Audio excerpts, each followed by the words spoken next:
பூமிக்கொரு புனிதம் வந்ததிப்போ மன்னவனின் பிறப்பா. பூவுக்கொரு ரட்சிப்பும் வந்ததிப்போ விண்ணவனின் வரவா. பாவம் இல்லை இனி சாபம் இல்லை, இன்பத்திற்கும் இனி எல்லை இல்லை, இறைவன் பிறந்ததா. கர்த்தருடைய பரிசுத்த நாமத்திற்கு மகிமை உண்டாகட்டும். எனக்கு அன்பான சகோதர சகோதரிகளுக்கு ஆண்டவராகிய இயேசு கிறிஸ்துவின் இனிய நாமத்தில் நல்வாழ்த்துகளையும் வணக்கத்தையும் தெரிவித்துக் கொள்கிறேன். காலைதோறும் கர்த்தருடைய வார்த்தை என்ற தலைப்பில் நாம் வேத வசனங்களை தியானித்து வருகிறோம். இன்றைக்கு தியானத்திற்கு நாம் எடுத்துக்கொண்ட வேத வசனம் யோவான் 1ஆம் அதிகாரம் 9ஆம் வசனம். உலகத்தில் வந்து எந்த மனுஷனையும் பிரகாசிப்பிக்கிற ஒளியே அந்த மெய்யான ஒளி. நாம் அந்த மெய்யான ஒளியை பற்றி பார்க்க போகிறோம். ஆதியிலே வார்த்தையாய் இருந்தவர் இயேசு கிறிஸ்து. இயேசு கிறிஸ்து இந்த உலகத்தில் வந்தார். அவருக்குள் ஜீவன் இருந்தது. அந்த ஜீவன் மனுஷருக்கு ஒளியாய் இருந்தது. அவர் ஒளியாய் இருந்தார். அதுவும் சாதாரண ஒளி அல்ல, மெய்யான ஒளி. மனுக்குலமோ அந்த ஒளியை சரியாக புரிந்து கொள்ளவில்லை. அந்த ஒளிக்குரிய முக்கியத்துவமும் மதிப்பும் தரவில்லை. ஒளியானது இருளிலே பிரகாசிக்க வேண்டுமென்று தேவன்தாமே கட்டளையிட்டிருக்கிறார். இந்த உலகம் இருளில் இருக்கிறது.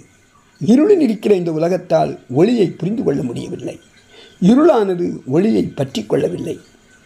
மனுஷனுடைய பாவங்களும் தப்பிதங்களும் கீழ்ப்படியாமையும் இருளாக இருக்கிறது.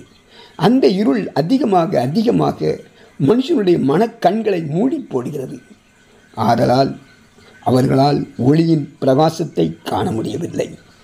ஒளியாகி இயேசு கிறிஸ்து இந்த பூமிக்கு வந்து தம்முடைய ஒளியை மனுஷன் மேலில் மத்தியிலே பிரகாசிக்கச் செய்வது அவசியமாயிற்று.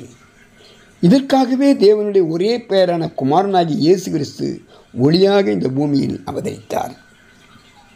இருளில் இருக்கும் ஜனங்களுக்கு ஒளியை குறித்து சொல்வதற்கு தேவன் யோவான் ஸ்நானகனை ஒரு ஜாமக்காரனை போல் அனுப்பியிருக்கிறார். எல்லா ஜனங்களும் தம் மூலமாக அந்த ஒளியை விசுவாசிக்க வேண்டும் என்பதே இவனுடைய ஊழியத்தின் நோக்கமும் திட்டமும் ஆகும். ஜனங்கள் தன்னை அல்ல, அந்த ஒளியை விசுவாசிக்க வேண்டும்.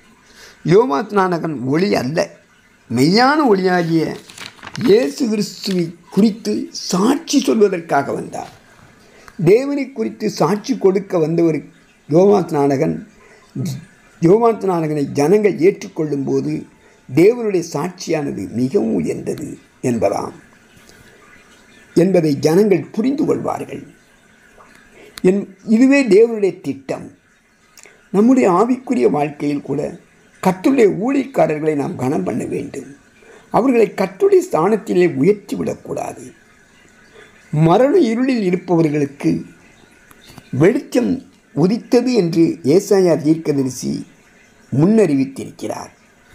யோவான் 8ஆம் அதிகாரம் 12ஆம் வசனத்திலே மறுபடியும் இயேசு ஜனங்களை நோக்கி, நான் உலகத்திற்கு ஒளியாயிருக்கிறேன். என்னை பின்பற்றுகிறவன் இருளிலே நடவாமல் ஜீவ ஒளியை அடைந்திருப்பான் என்றார். அந்த மெய்யான ஒளியாகிய இயேசு கிறிஸ்துவை ஏற்றுக்கொள்ளும் போது நம்முடைய வாழ்க்கையிலும் இருக்கிற இருள் நீங்கி பிரகாசமடையும். இயேசுவின் பிறப்பின் கொண்டாடுகிற இந்த நாட்களில் அந்த மெய்யான ஒளி ஒவ்வொருவருடைய உள்ளத்திலும் பிறக்க வேண்டும் என்று நாம் ஜெபம் செய்வோமா? ஆமென்.